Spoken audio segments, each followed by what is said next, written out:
I'm your host, Andrew Soren, and today I'm joined by Elaine Lin Hering, the author of Unlearning Silence: How to Speak Your Mind, Unleash Talent, and Live More Fully. In our conversation, Elaine and I explore the impact of silence in the workplace, how it influences employee experience and also business outcomes, and why it's so important to recognize when to be silent and when to speak up. Elaine offers a whole whack of insights on the cultural and societal factors that contribute to our silence, especially at work, and provides practical strategies for individuals and managers of people who want to create environments where every voice can be heard. Take a listen to this episode so that you can dive into a conversation that is all about the complexity of silence, as well as the potential for change through awareness and action. Doing both can truly help us make meaningful work matter.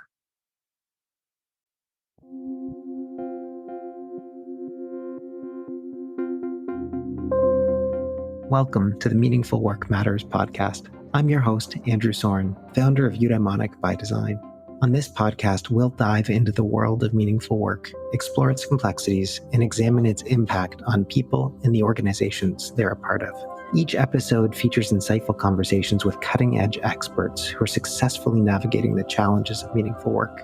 We hope to offer you ideas, frameworks, and tools to unlock potential and design work that's fulfilling, impactful, and supports everyone's well-being. Subscribe or follow us now, and let's make meaningful work matter.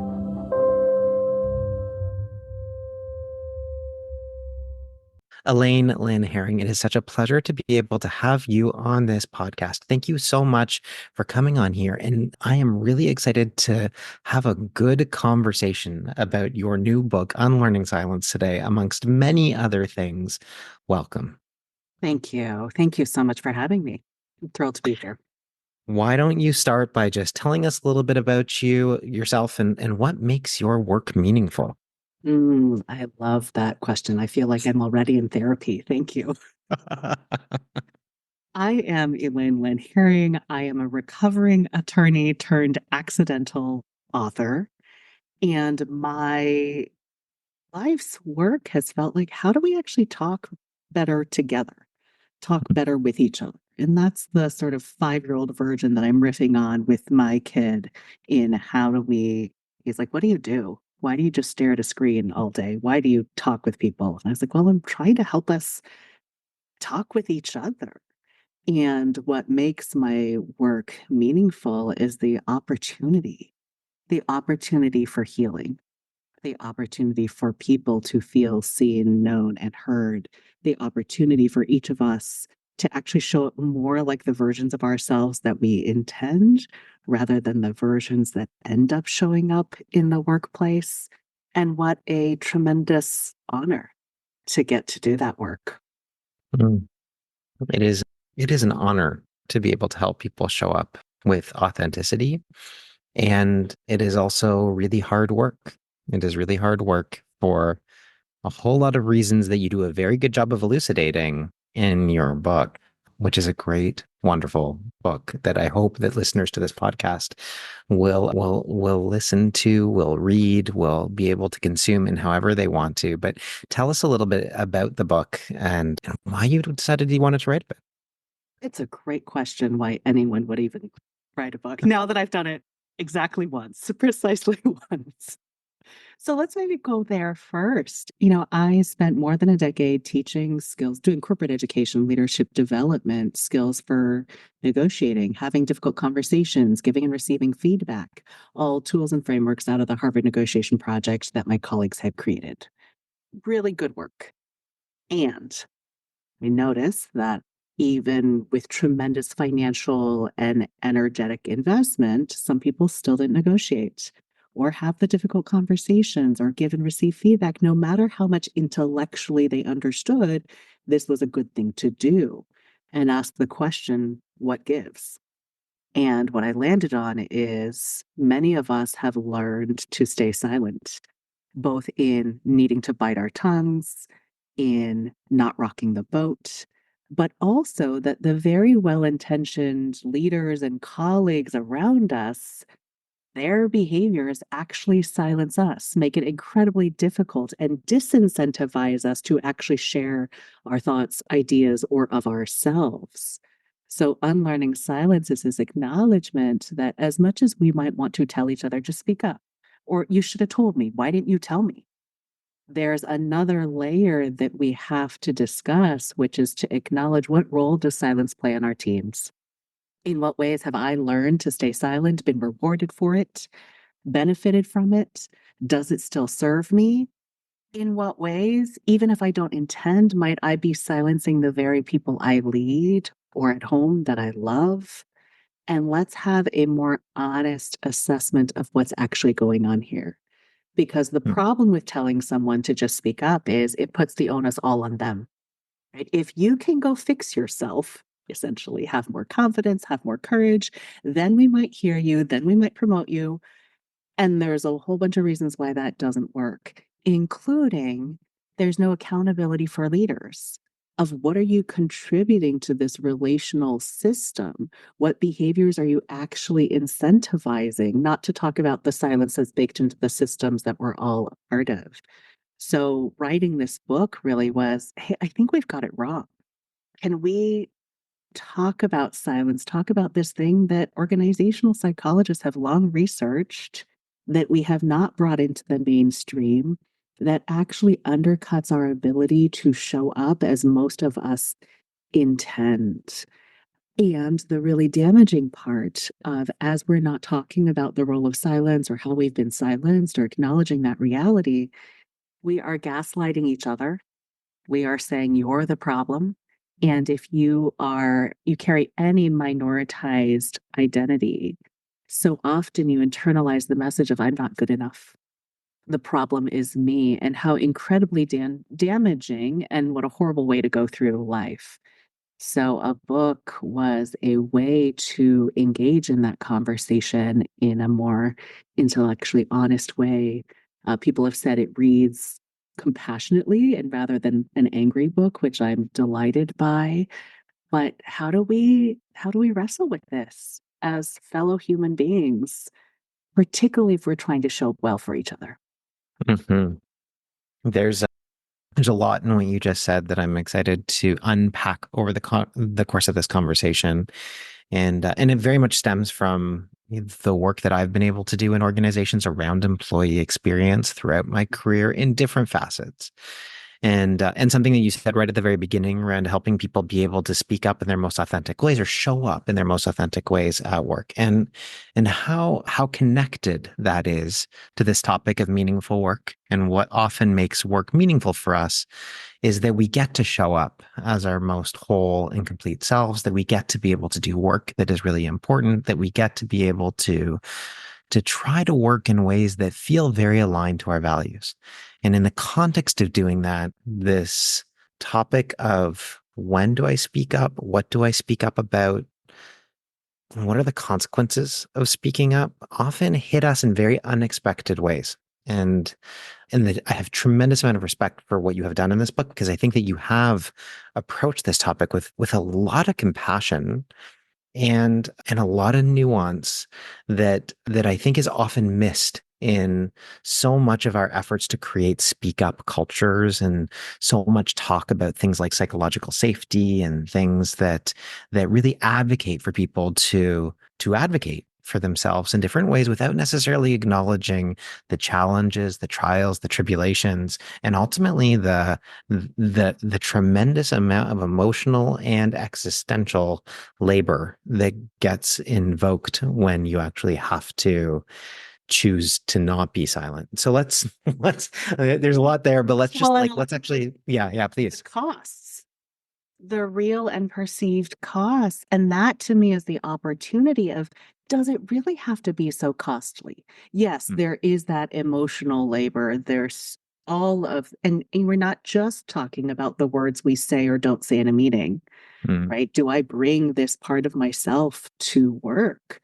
That is part of the existential crisis that so many people experience, and how we receive each other, how we hold space for one another. When someone takes the risk to share an idea, how we receive that idea fundamentally changes the calculus as to whether it is incredibly costly, slightly costly, or no big deal to bring forth that part of yourself. And I know we'll get into it. Well, so let's do that. Your book is called Unlearning Silence. Let's go through each of those two words. Let's start with silence. So when you are talking about silence in this book, what does that represent? Silence is when you feel like there's not enough room, enough space for your ideas, your insights, your needs, goals, hopes, and concerns in the relational system, whether that be a work relationship or a personal relationship, but certainly on a team, right? Usually the priorities, the aims of the most senior leader or the person with the biggest personality take precedence over everyone else. Silence is when you feel like you're not going to be well received. And so the outcome that makes more sense is to keep your mouth shut. Silence is also wanting so much for people to be able to come and work and be lead authentically, but you can't quite figure out how to do it because everything you're trying isn't working. And that's the silence we're talking about. There's the meditative silence, the self-aware silence, the pause between stimulus and response. Yes to all of that. And I'm talking about the shadow side of silence. In what ways do we need to censor or edit ourselves? And in what ways do we make it such that it seems like other people have to do that as well? And of course, all of that impacts business outcomes in terms of groupthink, in not being able to address issues early enough, in addition to employee experience, employee satisfaction, and engagement. What are some of the most common places that you've encountered silence, or that you encounter silence in the context of the book, that you think listeners might not necessarily always think about? The meeting after the meeting. Why does that exist? Right? If we are spending our time to engage in a multi-party or one-on-one constellation of engagement, but in that space, it doesn't feel like you can actually say the things that matter most. Why are we having that meeting at all? And then we click out of the Zoom call or we leave the meeting room and then we go have the real conversation. And it's frustrating for everyone. And triangulation, right? Talking to other people instead of talking to each other happens. So, what's actually going on there? Because one problem is, oh, people don't know how to have difficult conversations. So, let's do some difficult conversations training. Well, been there, done that. Why? Right? Let's ask the bigger, harder question. Why do people feel the need to censor themselves? Why don't people feel comfortable, confident, able to share? What are the dynamics actually at play? That to me is the most common pain point. But we also talk about, and I really, if I'm candid, wrestle with authenticity at work because it can feel like such a privilege that not everybody has, particularly when you carry subordinate identities. Can you So tell us more about that? yeah, some of my favorite research that was so illuminating is every organization, every team has a dominant culture. And it is driven by the people who carry that identity, whether that is male. And so if you are female, and we know all the statistics about how many females are in these executive C-suite contexts, that if you carry the subordinated identity, meaning not the dominant, you are inherently pushing uphill. It is an uphill battle because you are inherently othered, more likely to be doubted, more likely to be left out. And it's not that folks who carry the dominant identity are intending to silence you, but for you to bring your authentic self when the backdrop is different than you. I mean, that's a dynamic that we're not examining. There, it begs the question, what can we do? I mean, that's why difference of perspectives, the ability to listen across difference, the holding everybody of status that you may see it differently and your view is legitimate and limited, just like my view is legitimate and limited. I mean, all of those are the micro actions that create the psychological safety that result in whatever identity you carry. You might be able to genuinely bring that instead of, in order to be accepted in this dominant culture, you have to assimilate, that you have to silence and hide those parts of yourselves. And of course, then you don't get the benefits of diversity and diverse thinking and teams that outperform, et cetera, et cetera. So it is this hard work to do that people can like we have to drive the strategy, and that's not in the spreadsheet. How are we supposed to do this on top of everything else? And to me, that's the how do we integrate that into how we show up? Because for me to choose to listen to you, even when I'm triggered and annoyed and don't see it your way, that's a choice, Mm, right? That's a choice that we forget could be a choice because we're so used to going through the motions of this is how things work on this team. This is how we operate. One of the invitations of unlearning silence, and then we'll get to the unlearning part, is could we choose a different way? Do we even remember that it is a choice rather than just going through the motions? mm. Tell us more about that choice. It's a part of why I ended up calling it unlearning silence when that dominant conversation is speak up culture. Because you could continue to add on skills, right? Be more assertive. But if the foundation on which you're building that skill set is fundamentally unsound or contains assumptions that don't serve you, well, let's excavate and let's examine what assumptions do you hold about who gets to speak, whose voice is valued or not, and what might we need to unlearn, undo, rather than just build atop, right? I fundamentally don't assume that my voice matters, but let me throw some assertiveness skills on top of it. If we talk about authenticity, it's not going to be authentic. It's not going to be powerful. So, how do we peel back the layers to say, all right, do I have agency? Do I have agency to choose? What is my voice? I mean, I will acknowledge it is the harder work to do because you could just go through the motions at work, tick the boxes, get the paycheck. And we know from your research, e- not as satisfying, not as impactful, not as purposeful, greater likelihood of burnout over time. So to me, it's a question of where's the investment? Do you want to do the work now or do you want to do it later? Hmm. Hmm. I am excited to get into the conversation that sometimes I think s- there are real costs of speaking up. There are real costs of choosing to voice over remaining silent. And sometimes those costs are real costs to your well-being and to your authenticity. But I feel like before we can get there, I feel like we still need to unpack more of this kind of construct of unlearning silence. So just even based on what you've described so far, it seems like there's so much that cultural context, cultural background, societal context, societal conditioning ultimately lay a foundation around that make this idea of unlearning silence so complex. Can you try to unpack a little bit more of that for us? Start with my own story because we each have a story. I am the youngest daughter of an immigrant family from Taiwan to the United States. I grew up in the Christian church. I share all of those pieces of data because it explains my own relationship with voice and with silence. Being the youngest daughter from a family from Taiwan, a lot of Asian cultures, right? Patriarchy is the backdrop. So daughters are inherently less valuable than sons. And, we're going back hundreds of years, right? But it's still there, even as we might try to disrupt it. Being the youngest means that to respect your elders is to defer to them. So asking a question, even one generated out of curiosity, is threatening to the hierarchy, is threatening to the respect system. And if that's how you grow up, and layer on the Christian church, turn the other cheek, be the bigger person, ignore your needs, the injuries.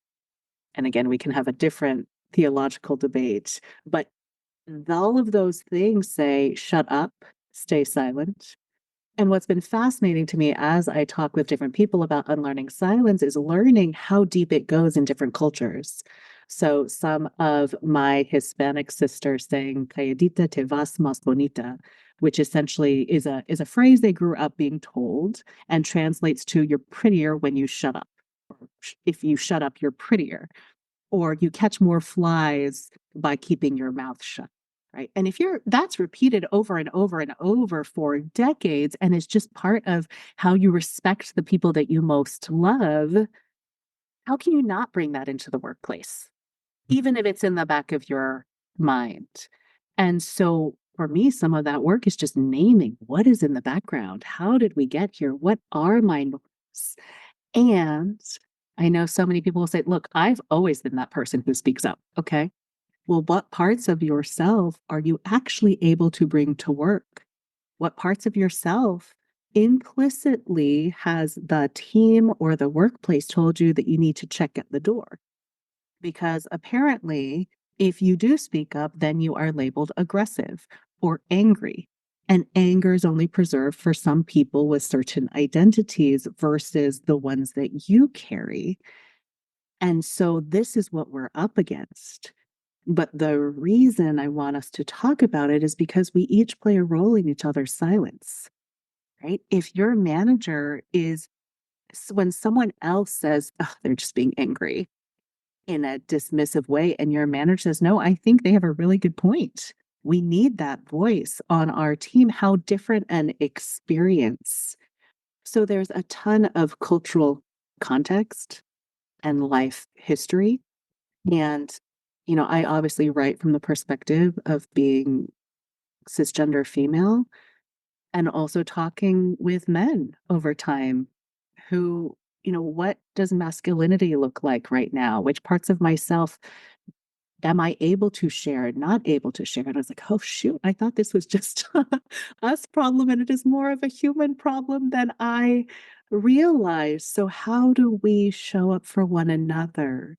Because the beauty of it is we each can either support or silence each other's voices by the way that we show up.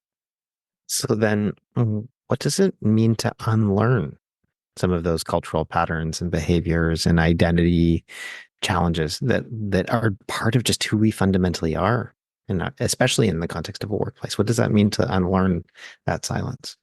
So the book is set up in two main parts, awareness and action. And I think that gives us the roadmap for what does it mean to unlearn. Number one is awareness.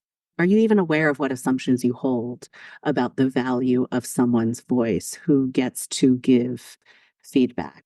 I flashed back to a taxi driver I had an interaction with last week where I got in the car and it was rushing in my defense and must have closed the door a little too hard. So the taxi driver said, can you not close it that hard? It's like, hold on here. Aren't I the customer? And I'm the one paying you money. So why are you giving me coaching? I mean, just notice the embedded assumptions there that I will fully own. In my finer moments, I don't actually believe that the customer is always right, but how much of that is embedded? Do we notice the assumptions that are there? Because, of course, assumptions or mindset drives behavior, which drives outcome. That's what double loop learning has told us over time. So, are we aware of the assumptions that we hold that may have served us over time? And of course, I've dedicated an entire chapter to when silence makes sense because of that complexity, right? Unlearning Hmm. silence does not mean saying everything everywhere all the time to everyone. The world is far too noisy for that. But are you aware?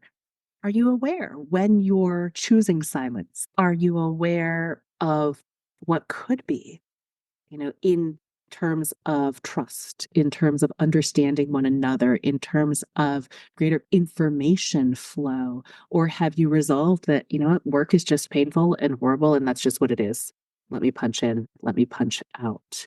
And then, of course, action is, well, do I interrogate those assumptions? Where did those come from? Do they still serve me? Do they still serve who I want to become?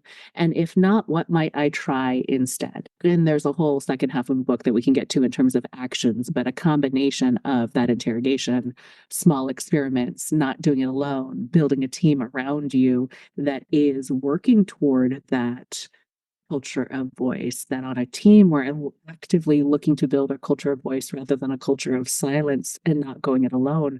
All those things fundamentally change how we interact with each other at work and change our experience of work.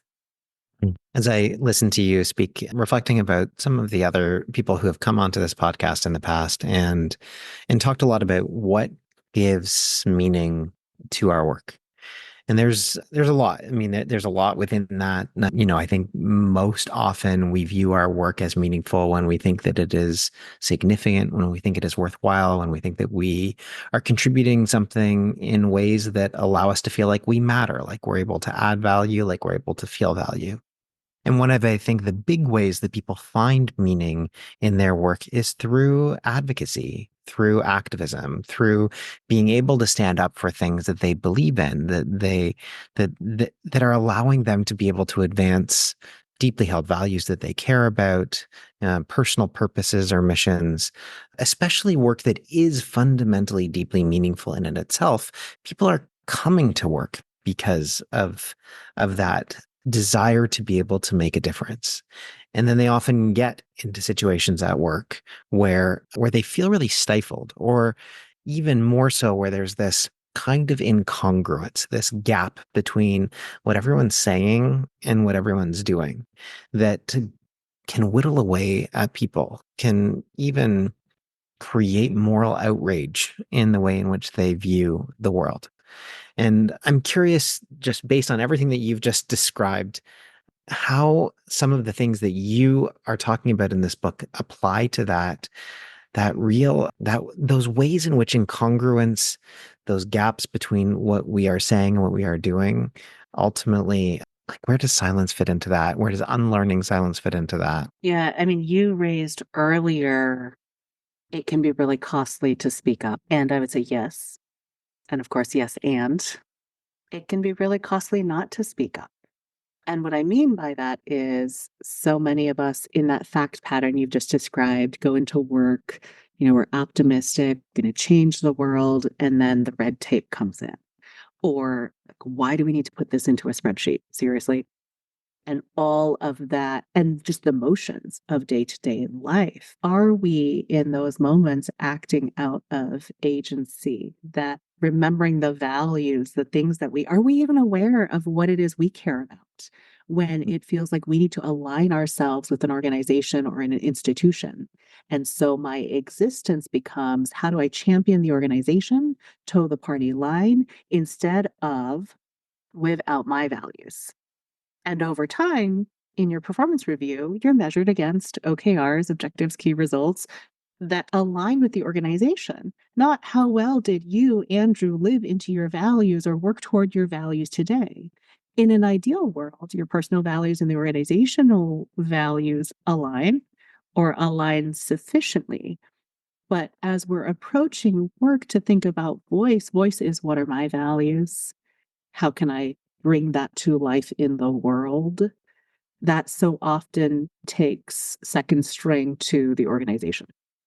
And so day to day, we're not thinking, what do I think? What do I want? What impact do I want to make on the world? We're thinking, what would my manager want me to do? What does the organization want me to do? And if we're not intentional about that reflection and analysis, then over time, you actually can lose yourself and not realize it. And that losing of self is this, I would say, is the silencing of needs, goals, hopes, concerns, values, and agency. Unlearning silence then is, how do I ground myself in, wait, do I have a voice?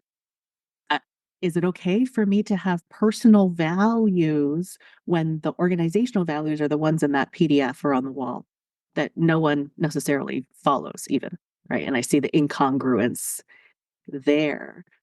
And I say this from personal experience, have woken up after a couple of decades being like, do I actually have a voice?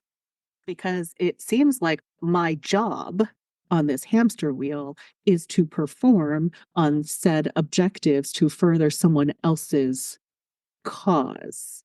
So that to me is a huge disconnect and then a reorientation to say, yeah, I do have a voice. What might it look like? And is there an integration between my current workplace and my values?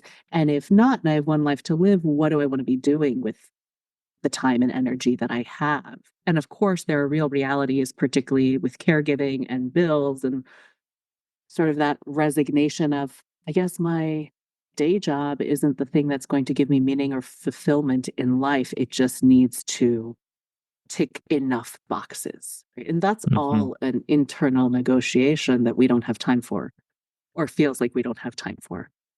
Hmm. And yet, as time is going on, that is our life. Sometimes I feel like there can be too much meaning that we Mm. have at work. And we've had various researchers come onto this podcast and talk about the ways in which, for example, when you have an incredible amount of passion for the work that you do, you tend to look at people who seem less passionate in very detrimental ways. Like you will actively work at trying to take down somebody who's working alongside of you who doesn't seem to show up with the same amount of love and care and passion in their work, even if they're maybe doing that because they have other priorities in their lives. They're coming from a different cultural background. They don't tend to just show that kind of effusive love and passion in the work Yeah. that they do.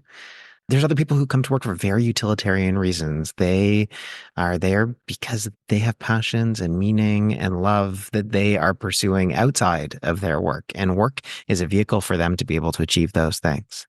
There's all sorts of reasons why people show up and why people might speak up and also why people might be silent. And I feel like there's something really valuable about the ways in which you in this book talk about the times when it actually might make sense to be silent. I'm wondering if you can say a little bit more about that. Chapter 3 is my favorite chapter of the book, and it's titled When Silence Makes Sense. Because so much of speak up culture is you got to be out there, you got to be loud, you got to say the thing. And of course, these days, politically, silence is violence, silence is complicity. And we're not all equally situated. Each of us has a different set of factors.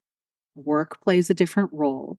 And to me, to hang on to that agency of, you know what, this is to pay the bills, and I'm pursuing art in the after hours or whatever it is, or I need the visa to keep my family here. Right? We each have a different purpose, and to let that be okay and not judge one another for how we show up in the workplace or what role work plays in our lives. And silence is so often a matter of survival. It is necessary for self-care, right? And silence in the form of I'm not going to choose to fight that battle today because I just do not have it in me. I'm fighting these 3 or 4 and that one's not going to make the cut, and to take the pressure off of ourselves to say it feels like we need to be fighting everything or we're on the wrong side of history. And that so often leads to burnout. I mean, there's no way to do it. I think of Omkari Williams' work of microactivism, how to make an impact in this world without a bullhorn. And she says, you get 2 things, you get 2 causes. And I'm like, really? Because that doesn't seem like a lot. But each of us picking 2 things consistently over time does matter. So, what may look like silence, and people have different narratives and judgments about it, could, and I would argue is strategic. It's a strategic allocation of energy and effort toward presumably the values you care about. And the nuance there is A, are you living into your own values? Or are you living someone else's life? You know, I often cite my mother here. I'm decades into life and I still think, she's saying. And so I'm living in sort of fear of that judgment, but am I okay with it because it's actually who I am and do I have agency? I'll note that the difference between silence that is additive or strategic and the silence that is oppressive is agency. Mm, And it cuts both ways, right? If am I staying silent because that's the boundary I'm setting and that is going to serve me, or I'm not ready to talk about it, or I don't have enough spoons for it? That's driven by my own agency and choice. And I stand by all the pros, cons of it. And I'm owning that narrative. Or am I staying silent when I don't even realize it, or it feels like the only option? In order to keep my job, I've got to bite my tongue. I can't actually say this or bring this part of myself. It's a really different experience. And the same thing is true of voice. right? Hey, Andrew, you've got to be speaking up on this issue, that issue, or you're a bad person, versus you saying, nope, this is what I want to champion. This is what I want to put my energy toward. And so, really going back to agency, do we get to choose? Do we get to live the way we intend? And everyone else will have a different narrative about it. But that clarity for ourself Hmm. is key. If you are choosing agency, if you are choosing action, and you've built the self-awareness first, which I think is an appropriate way of thinking about all of this, what are some of the top recommendations that you're going to offer in terms of somebody who's going to choose to act around unlearning silence? Yeah. Let me go back to if you're early in that journey, like many of us are after we're on the wheel for quite a while, and say, do I even have a voice? Right. I'm pretty sure I know what my manager would want me to do. I'm pretty sure I know what my loved ones would want me to do. Is there really a me inside? I would go back to the internal work, and that can be fairly straightforward, meaning as you're listening to a podcast like this one, or sitting in a meeting, asking yourself simply, what do I think? Not what does my manager think, not what does my spouse think, but what do I, as a sovereign individual, think? Does this make sense? Does this resonate? Does it not resonate? What's missing from the conversation? What do I think and what do I need? And over time, repeatedly asking those questions reminds you that there is a self, there is an individual with unique experiences and insights. And it makes it really hard then not to want to share or advocate for what you need because you have that awareness. So I'm a big proponent of starting with the internal work rather than you need to go negotiate for that raise right now or you're not living up to your full potential. Again, even that negotiation about a raise is where do you want to spend your chips? Where do you want to spend your energy? We only have so much to go around. Which battles are you fighting? And in terms of action, I would start with small experiments. And in the book, I talk about this experiment that I ran. Apparently, all my examples are with taxis today, but we'll go with it, right? I'm sitting in the back of a cab. I've just done multiple flights. So I've just like airport air in me. And I really want to open the window. But as I press the window, child lock or something must be on. I'm in a cab. The GPS says there's 22 minutes left. We're sitting in bumper to bumper traffic. And I'm thinking, you know what? It's fine. It's fine. It's not that big a deal. I can suck it up, right? Like I'm a tough person. I can deal with not having fresh air for 22 minutes. And then thinking, like, this is ridiculous, Elaine. You're a paying customer. You should be able to at least ask. And they can say no, but does it? And then, of course, well, it's a populated area. So even if they get really pissed and like kick me out of the car, that's where my mind goes. And so finally decided I'm going to approach it as an experiment because the beauty of an experiment is that you're not attached to a particular outcome. You're doing an experiment to try to learn something. Right? I'm Hmm. flashing back to seventh grade science. What happens when you put baking soda in the 2-liter soda bottle and shake it with vinegar? And so I asked, sir, can you open the window? And he didn't say anything, but the window opened. And I was like, oh my God, this worked. Right. But it feels so silly to talk about that. And yet, as readers come back to me, that is actually one of the stories that resonates most of, I do that too. How often have we been acculturated to make do, Hmm. to make ourselves small, to suck it up and associate that with, I've got grit or I'm resilient. You can have those things and be those things and not need to draw upon it. Grit and resilience shouldn't be a replacement for equity. Anyways, that's a whole separate conversation. But where are you in terms of using your voice, honoring your needs, communicating those to the people around you, and what might you try? And Hmm. of course, making that time bound. So, it could be for the next 3 weeks in our one on one. I'm going to ask for coaching in this area. And the beauty of an experiment is not just the learning, but yeah, okay, I tried that, tried it on, felt it, didn't love it. Or do I hate it because I hate it, or do I hate it because it's new? Yeah, Mhm. you can sort of suss through that discomfort, that initial discomfort that comes with trying a new behavior. So time bound, and there's a ton of other thoughts there, including how do you build a team around you? Because trying to do this alone is not just reinforcing the social isolation that can be so damaging, but also we need each other. We need people who Yeah. believe in us when we don't, or find it hard to believe in ourselves, and who want to help us become the people we want to become. Mm. And so, how are you building your team? And particularly in a workplace when it feels like, you're the odd person out, I would encourage us to broaden our definition of team. A team is anyone who's in your ear. What podcasts are you listening to? What books are you reading? Who's in your feed? All of those voices influence you and can, particularly if you're the first, the few, or the only, help you stay the course when it feels Mm. like there's such gravity to go back into the role that was given me or the box that they have drawn for. Let me ask you kind of the complementary question to that, which I would assume, especially in a leadership or in an organizational context, leadership is probably one of the most important levers of choosing silence or not choosing silence. So, what's kind of the most important guidance that you would give to a manager of people, a manager of projects, anybody who's ultimately responsible for other people in terms of helping them think about silence, choose agency around unlearning silence? Don't assume that everyone is like you. And it seems so simple. And yet, my work across industries, hierarchy, culture, geography, human nature, if we're not conscious and aware, is to assume that other people are wired like us. So if I would speak up in a meeting without being asked or invited, why aren't you doing it?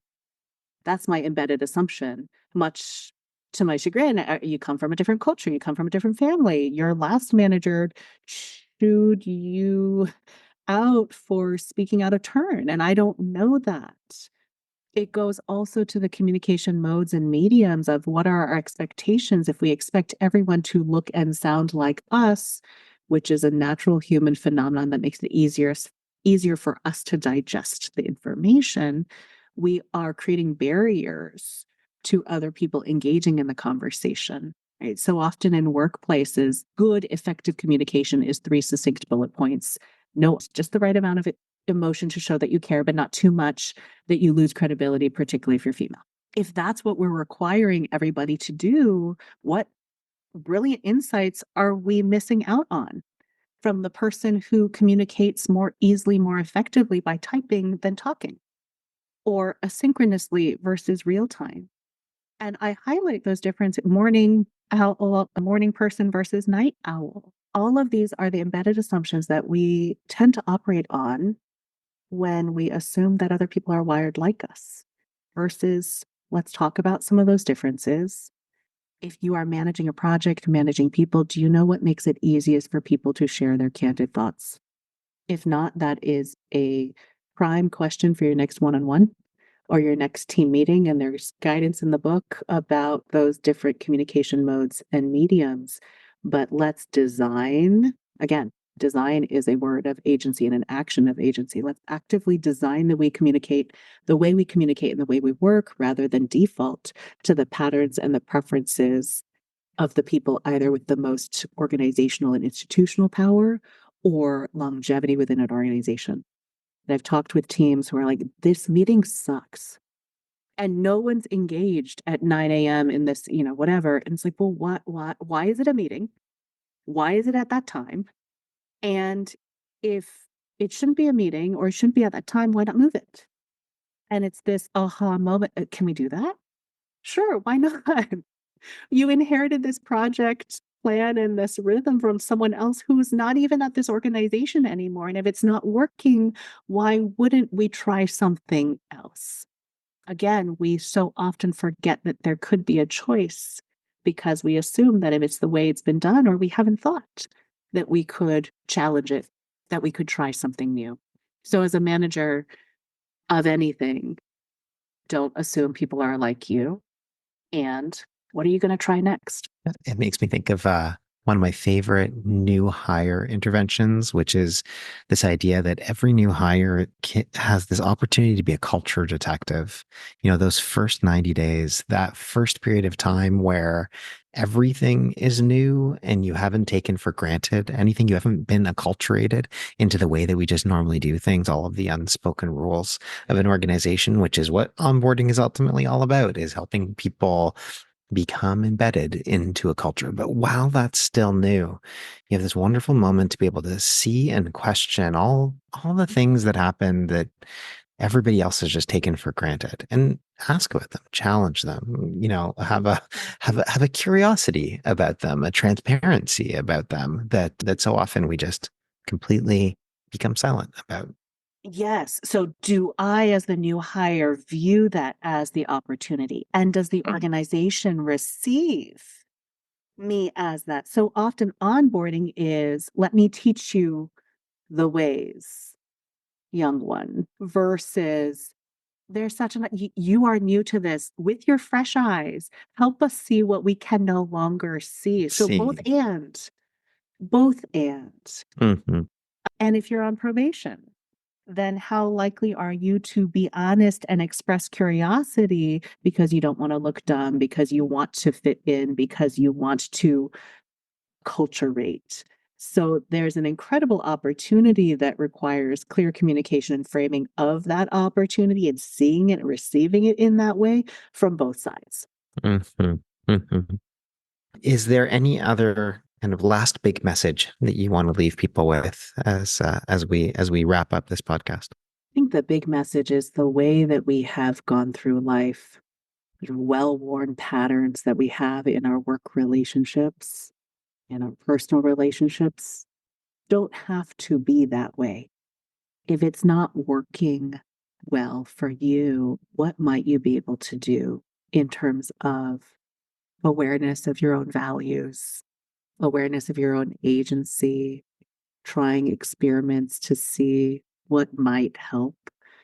And also, we're co-creating culture and everyone owns it.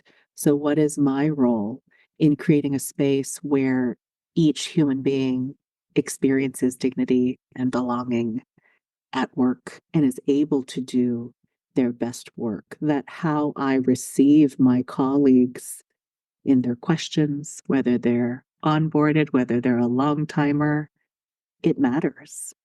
And so taking it a piece at a time to really show up with intentionality. Let's not forget that we have the option to choose what we're building together. Thank you so much, Elaine. For everyone who has been listening to this, you can probably already tell that this book, Elaine's book, Unlearning Silence, is chock full not only of personal stories, but also really useful guidance around what we can do in all sorts of contexts to build that awareness, to bring action towards these questions around: when do we want to unlearn silence? When do we want to choose silence? When do we want to think about all of the nuances of what it might mean to both be in organizations, to lead people in organizations? It's a truly wonderful book. We will make sure that we link to it in the show notes for this episode. Elaine, thank you so much for sharing your wisdom with us today. Thanks for having me.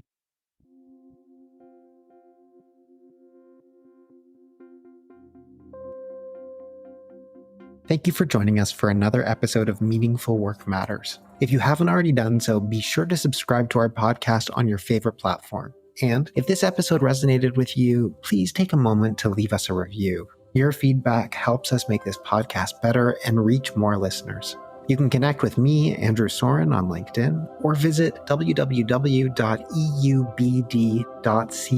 to learn more about Eudaimonic by Design. Finally, if what you heard today spoke to you, tell your colleagues and people in your community about our podcast. We really appreciate your support in making meaningful work matter. See you next time.